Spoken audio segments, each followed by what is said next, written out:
अथ श्रीयोगवासिष्ठे निर्वाणप्रकरणस्य उत्तरार्धे नवनवतितमः सर्गः। श्रीराम उवाच सन्ति दुःखक्षयेऽस्माकं शास्त्रसत्सङ्गयुक्तयः मन्त्रौषधितपोदानतीर्थपुण्याश्रमाश्रयाः कृमिकीटपतङ्गाद्यास्तिर्यक्स्थावरजातयः कथं स्थिताः किमारम्भास्तेषां दुःखक्षयः कथम्। श्रीवसिष्ठ उवाच सर्वाण्येवेह भूतानि स्थावराणि चराणि च आत्मोचितायां सत्तायां विश्रान्तानि स्थितान्यलम्। भूतानामणुमात्राणामप्यस्माकमिवैषणाः किन्त्वल्पास्था वयं विघ्नास्तेषां त्वचलसन्निभाः। यथा विराट् प्रयतते बालखिल्यास्तथैव खे बालमुष्ट्यल्पकायेऽपि पश्याहं कृति जृम्भितम्। जायन्ते च म्रियन्ते च निराधारेऽम्बरे खगाः शून्यैकविषयास्तेषां स्वास्थ्यं न भवति क्षणम्। पिपीलिकायाश्चेष्टाभिर्ग्रासा वासात्मबन्धुभिः अस्मद्दिवसकल्पोऽपि न पर्याप्तः क्षणो यथा। त्रसरेणुप्रमाणात्मा कृम्यणुस्तिमिनामकः गमने व्यग्रता तस्य गरुडस्येव लक्ष्यते। अयं सोऽहमिदं तन्म इत्याकल्पितकल्पनं जगद्यथा नृणां स्फारं तथैवोच्चैर्गुणैः कृमेः देशकालक्रियाद्रव्यव्यग्रया जर्जरीकृतं क्षीयते व्रणकीटानामस्माकमिव जीवितम्। पादपाः किञ्चिदुन्निद्रा घननिद्राः खलूपलाः कृमिकीटादयः कार्ये नरवत् स्वप्नबोधिनः। शरीरनाश एवैषां सुखं सम्प्रति दुःखकृत् अस्माकमिव तेषां तज्जीवितं तु सुखायते। जनो द्वीपान्तरं यादृग्विक्रीतः परिपश्यति पदार्थजालं पश्यन्ति तादृक् पशुमृगादयः। अस्माकमिव संसारस्थिरश्चां सुखदुःखदः पदार्थप्रविभागेन केवलं ते विवर्जिताः। हृदयात् सुखदुःखाभ्यां नासातो रशनागुणैः पशवः परिकृष्यन्ते विक्रीताः पामरा अपि। सुप्तानां यादृगस्माकं वेदनं स्पष्टसुत्वचां वृक्षगुल्माङ्कुरादीनां तादृगुद्दामवेदनम् यादृगस्माकमीत्यर्थ क्रमसंसारपातिनां पदार्थवेदनं तादृक्तिरश्चां भ्रान्तमभ्रमम् आह्लादमात्रे सौम्यत्वं सुखतश्चेन्द्रकीटयोः समं विकल्पविन्मुक्तं विकल्पस्त्वनतिक्रमः रागद्वेषभयाहारमैथुनोत्थं सुखासुखं तिरश्चां जन्ममृत्यादिखेदः कश्चिन्न भिद्यते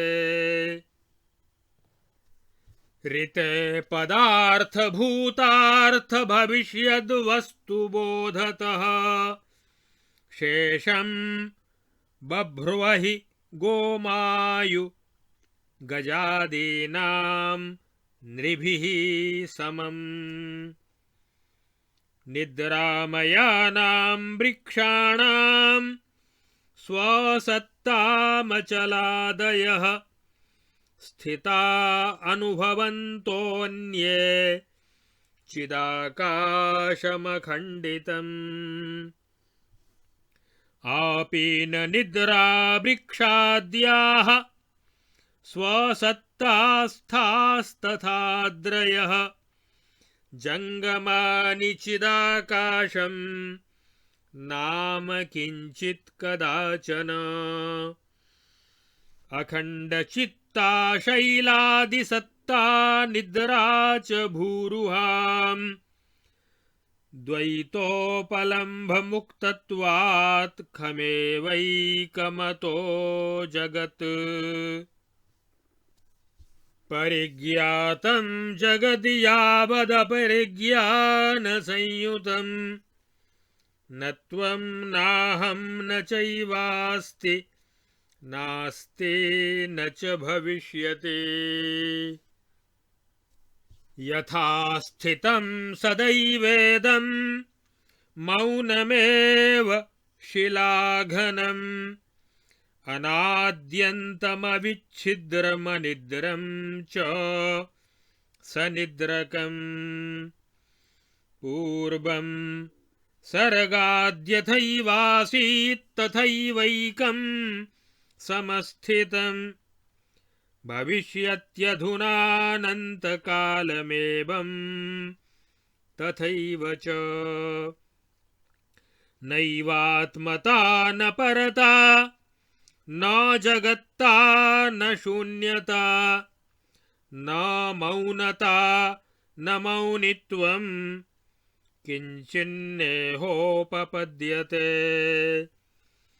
त्वं यथा स्थितमेवास्व यथा स्थितमहं स्थितः सुखासुखे पराकाशे शान्ते नेहास्ति किञ्चन परमाकाशतां मुक्त्वा किं स्वप्ननगरे वद विद्यते किल तच्छान्तं चिद्व्योमाच्छमनामयम् अपरिज्ञप्तिरेवैका तत्र सम्भ्रमकारिणी परिज्ञातमिदं यावद्विद्यते सापि न क्वचित् परिज्ञाते जगत्स्वप्ने यावत् सत्यं न किञ्चन ग्रहस्तदेनं प्रति किं स्नेहो बन्ध्यासुते तु कः स्वप्नकाले परिज्ञाते जगत्स्वप्नमणावणौ किमुपादेयता कास्था प्रबोधेऽसौ न किञ्चन। यन्न किञ्चित् प्रबोधोऽस्ति नाप्रबोधोऽस्ति तत्क्वचित्। यस्तोपलम्भस्तत्काले पूर्वावस्थैव सा तथा। विद्यते वर्तमानत्वं भविष्यद्भूतता तथा। बोधाबोधश्च नो सत्यं वस्तु शान्तं किलाखिलम्। यथोर्मिणोर्मौ निहते न काचित् पयसां क्षतिः। तथा देहेन निहते देहे नास्ति चितेः क्षतिः। चितावाकाश एवाहं देह इत्युपजायते। संविदेव ततो देहे नष्टे किं नाम नश्यति। प्रबुद्धस्यैव चिद्व्योम्नः स्वप्नो जगदिति स्थितम्। पृथ्व्यादिरहितं यस्मात् तस्मात् स्वप्नात्मकं जगत्। सर्गादौ पूर्वचित् स्वप्नाज्जाता पृथ्व्यादिवस्तुधिः। स्वप्नार्थे सत्यता भ्रान्तिः कल्पनामात्ररूपिणी। पूर्वात् पूर्वतरस्यास्य स्वप्नस्यावयवस्थितौ सत्येवासत्यरूपायां पृथ्व्यादिकलना कृता। सा च भ्रान्तिस्तथा रूढा यथा सत्यैव सत्यताम्। परमामागता तत्तु सत्यमत्यन्तनिर्मलम्। वस्तुतस्तु यथा भूतं चिद्ब्रह्मैवाततं स्थितं। न च तत्संस्थितं किञ्चित् स्मर्ता स्मर्ता किमात्मकः। एवं मात्रा परिज्ञानमेवात्र प्रतिबोधकम्। अत्रैव तु परिज्ञानं कवाटप्रविघाटनम्। पारिशेष्यान्न पृथ्व्यादि किञ्चित् सम्भवति क्वचित्। यो द्रष्टा यच्च वा दृश्यम् विमलं शिवमेव तत्। मुकुरेऽन्तर्यथा बिम्बाद् बिम्बं भाति जगत्तथा। चिद्व्योमनि स्वतो भातमबिम्बादेव बिम्बितम्। मुकुरेऽन्तर्यथा बिम्बं न दृष्टमपि किञ्चन। तथा चिद्व्योमगं विश्वं न दृष्टमपि किञ्चन। लभ्यते यद्विचारेण यत्सकारणकं स्थितं। तत्सच्छेषं तु भामात्रमभूतं। सत्कथं भवेत्। भवेद्भ्रमात्मकमपि किञ्चिदर्थक्रियाकरम्। स्वप्नाङ्गनापि कुरुते सत्यामर्थक्रियां नृणाम्। यत् तद्भानं तु सा चिद्भा परमं तच्चिदम्बरम् इति क्वाहं क्व विश्वश्रेः क्व त्वं दृश्य दृशश्च काः मृत्वा पुनर्भवनमस्ति किमङ्गनष्टम् मृत्वा न चेद्भवनमस्ति तथापि शान्तिः विज्ञानदृष्टिवशतोऽस्त्यथ चेद्विमोक्षस्तन्नेह किञ्चिदपि दुःखमुदारबुद्धेः मूर्खस्य यादृशमिदं तु तदज्ञ एव जानात्यसौ न हि वयं किल तत्र तज्ज्याः मत्स्यो हि यो मृगनदी सलिले स एव जानाति तच्चपलबीचि विवर्तनानि अन्तर्बहिस्त्वमहमित्यपि चैवमादि सर्वात्मकं तपति चिन्नभ एकमेव शाखाशिखाबिटपपत्रफलैकदेहः संकल्पवृक्ष इव बोधखमात्रसारः। इत्यार्षे श्री वासिष्ठमहारामायणे वाल्मीकीये देवदूतोक्तमोक्षोपायेषु निर्वाणप्रकरणे उत्तरार्धे परमार्थनिरूपणं नाम नवनवतितमः सर्गः। अथ शततमः सर्गः। श्रीराम उवाच युक्तिः स्यात् कीदृशी ब्रह्मन् संसारे दुःखशान्तये तेषां येषामयं पक्षः श्रूयतामुच्यतां ततः।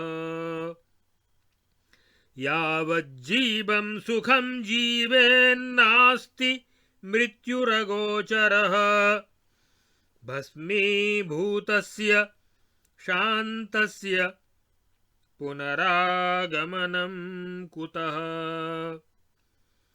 श्रीवसिष्ठोवाच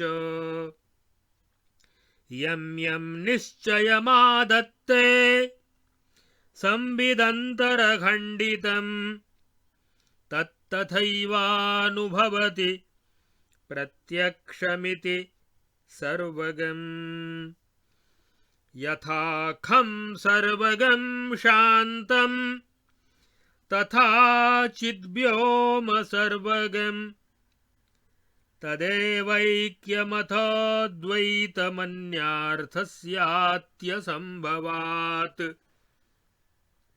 सर्गादौ तद्रितेऽन्योऽर्थो महाप्रलयरूपिणी अकारणत्वान्नास्त्येव ब्रह्मैवेदमतस्ततम्।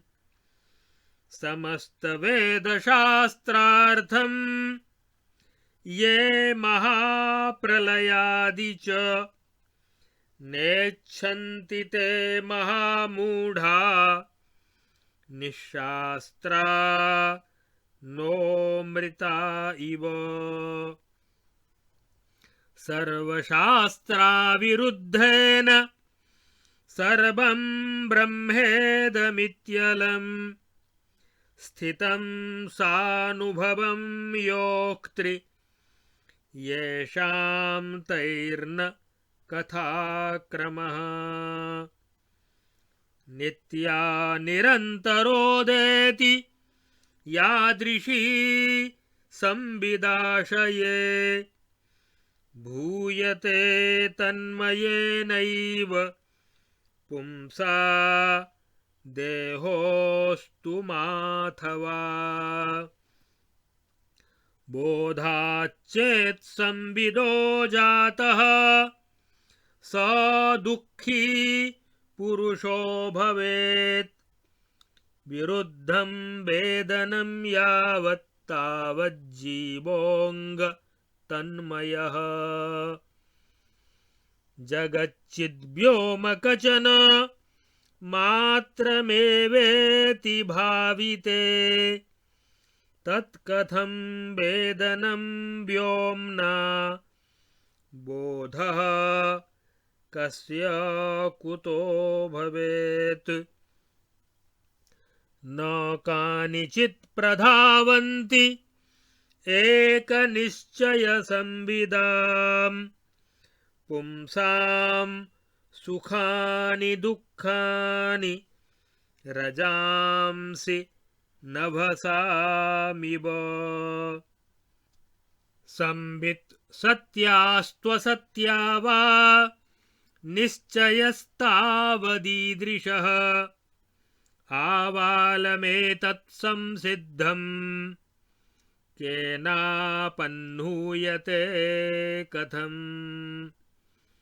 न देहः पुरुषो वापि जीवोऽन्य उपलभ्यते संवित् सर्वमिदं सा तु यथा वेत्ति तथा जगत् सा सत्याप्यथवा सत्या तया देहोऽनुभूयते स्वातन्त्र्येण यथा स्वप्ने पाताले खे जले दिवि संवित् सत्यास्त्वसत्या वा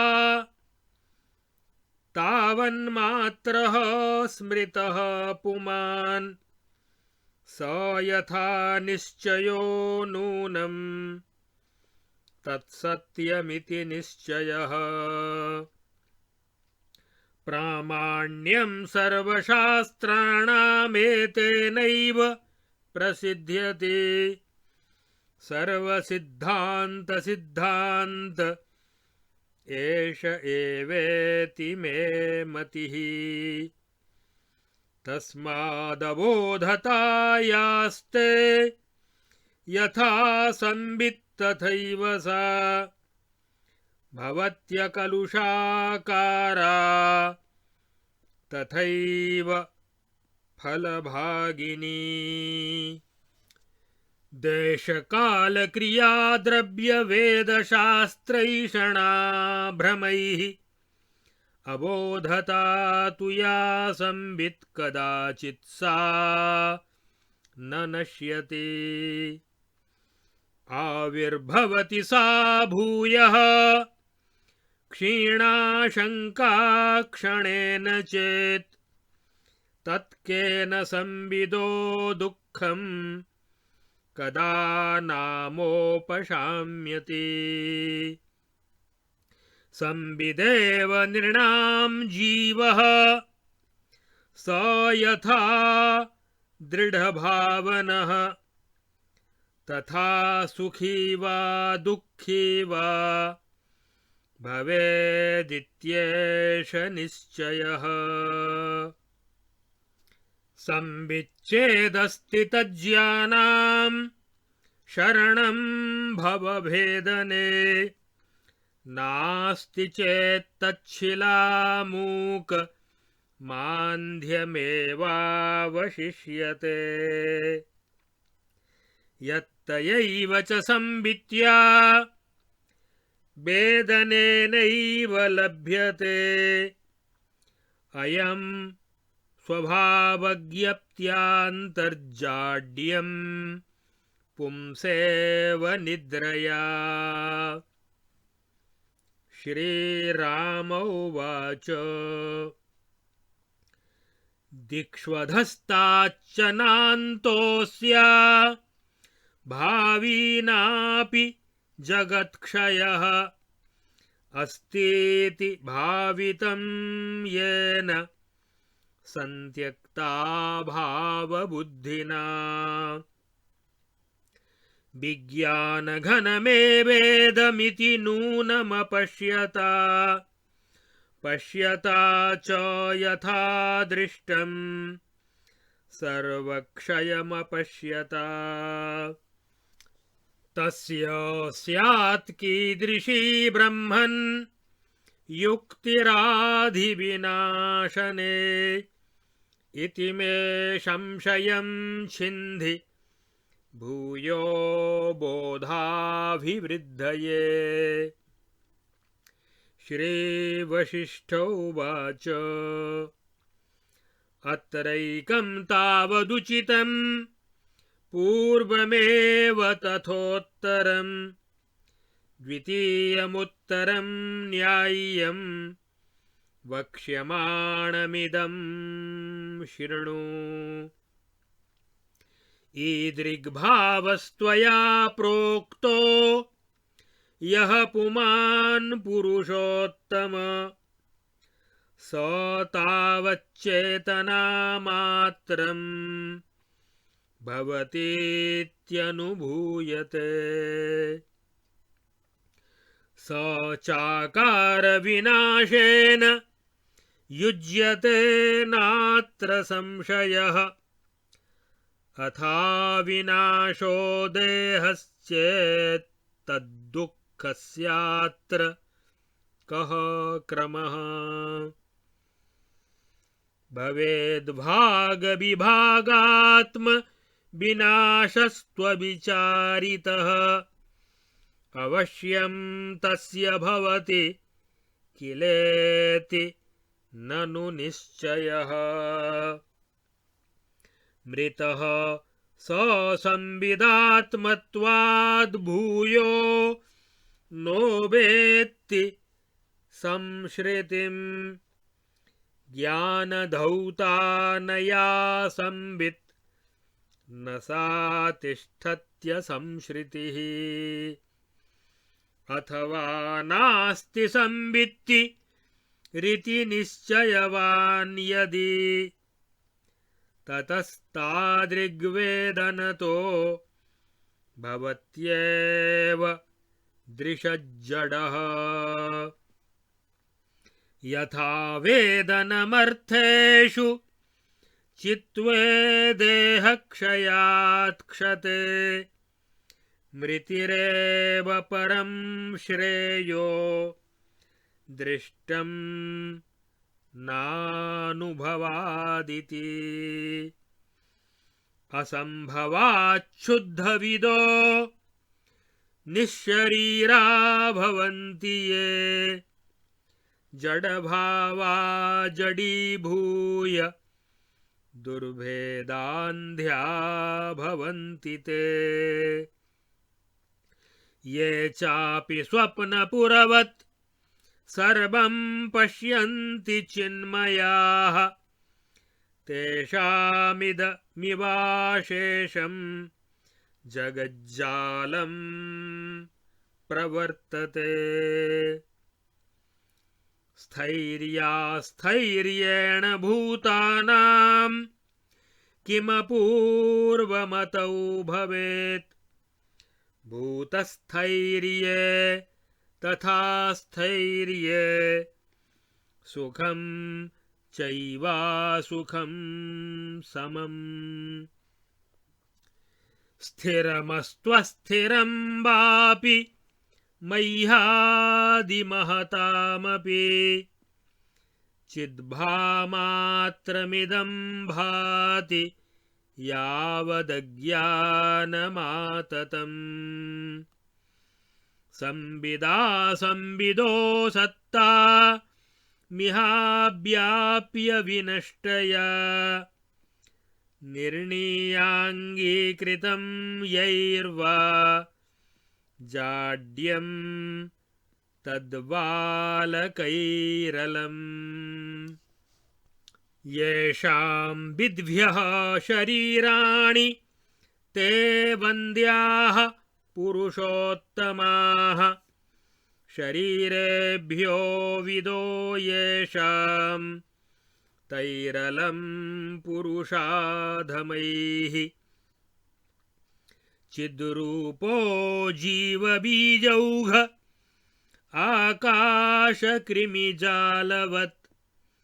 ऊर्ध्वं तिर्यगधो याति पूर्यमाण इव स्वयम् चेत्यते येन कर्तान्यो बीजौघेन स तत्परः तथैवानुभवत्यन्तः स्वयमेव विवल्गति यद्यथा चेत्यते येन तज्जीवेनाशुतेन तत् चिद्रूपेणाप्यते सिद्ध मेतदावालमक्षतम्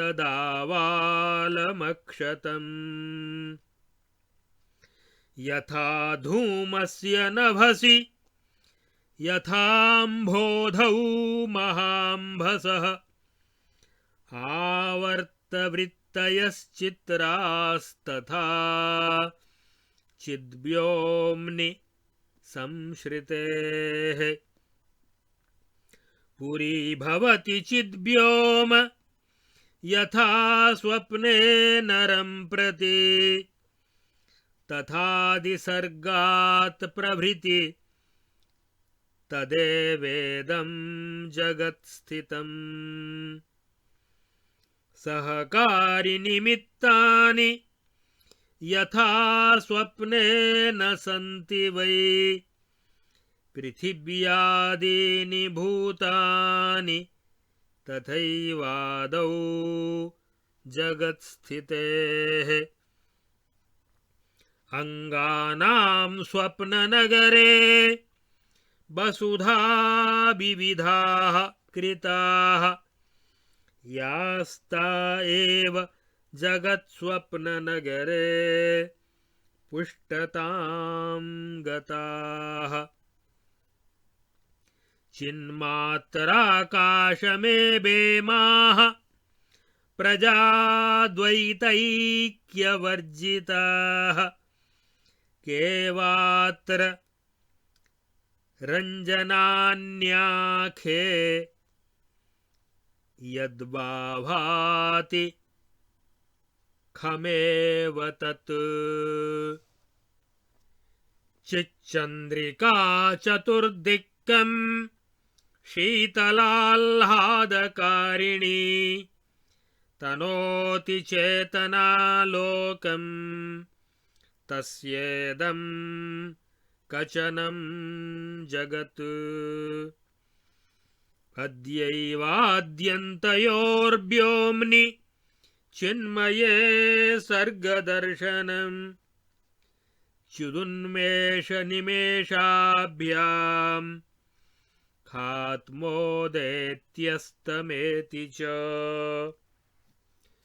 यद्यथा वेत्ति यत्तत्सत्तथैवानुभवत्यलम् यस्मात् समस्तं चिन्मात्रं किमिवात्र न विद्यते शरदाकाशविशदं संविदः सौम्यमानसाः असन्त एव तिष्ठन्ति सन्तोऽधिगततत्पदाः निर्मानमोहा जितसङ्गदोषाः प्रवाहसम्प्राप्तनिजार्थभाजः तिष्ठन्ति कार्यव्यवहारदृष्टौ निरामया यन्त्रमया इवैते। इत्यार्षे श्री वासिष्ठ महारामायणे वाल्मीकीये देवदूतोक्त मोक्षोपायेषु निर्वाण प्रकरणे उत्तरार्धे नास्तिक्य निराकरणं नाम शततमः सर्गः।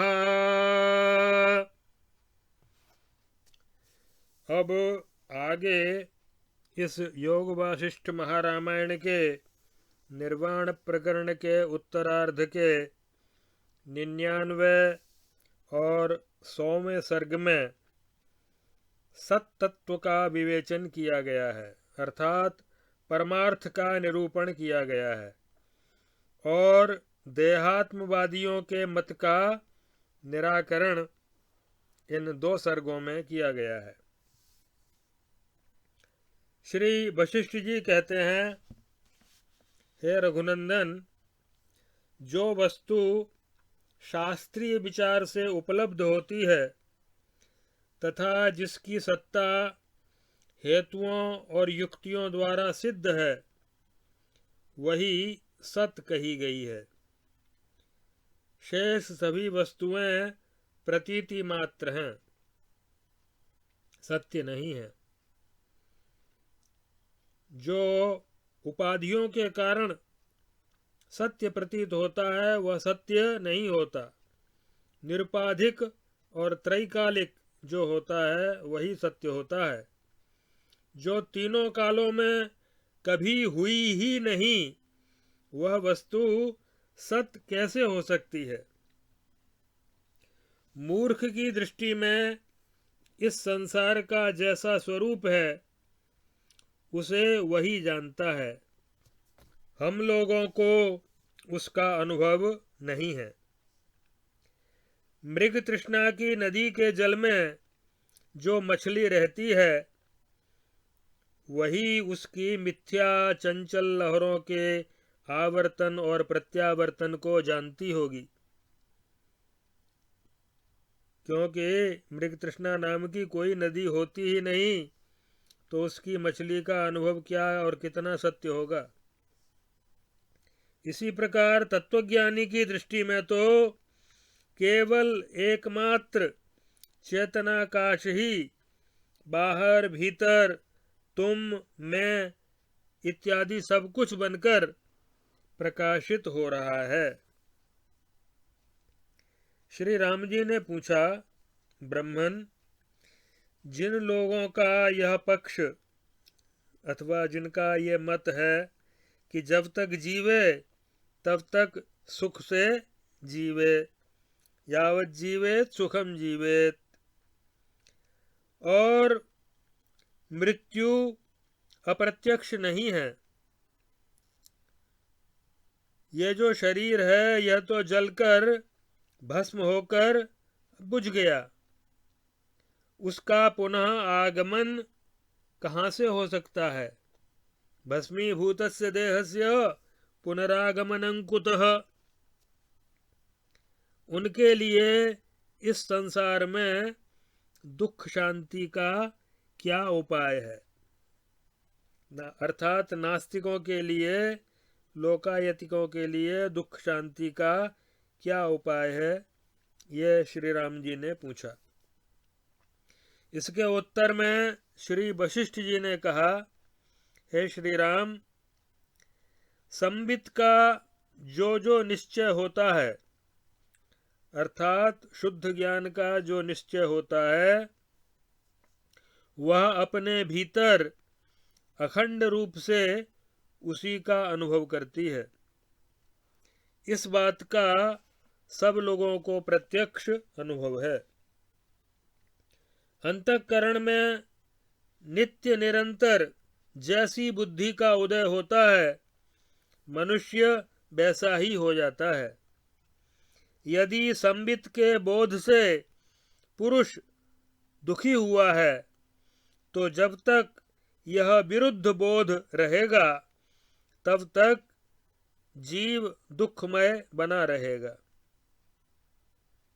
यह जगत सच्चिदानंद रूप ब्रह्माकाश का स्फुरण मात्र ही है। ऐसी यदि दृढ़ भावना हो जाए तो दुख का बोध कैसे हो सकेगा? जो जगत वस्तुतः कूटस्थ अद्वितीय चेतना का स्वरूप है, उस जगत से किसको और कैसे दुख का बोध हो सकता है। परंतु जीव की जैसी दृढ़ भावना होती है, उसी के अनुसार वह सुखी अथवा दुखी होता है, ऐसा निश्चय है।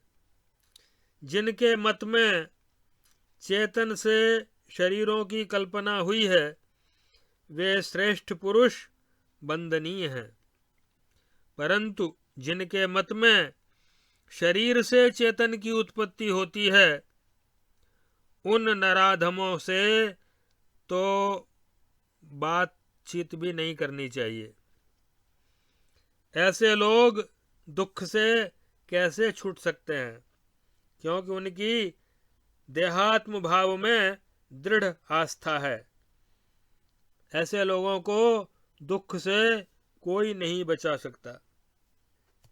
तमेव शरणं गच्छ सर्वभावेन भारत, तत्प्रसादात् परां शान्तिं स्थानं प्राप्स्यसि शाश्वतम्। कृष्णाय वासुदेवाय हरये परमात्मने प्रणतः क्लेशनाशाय गोविन्दाय नमो नमः।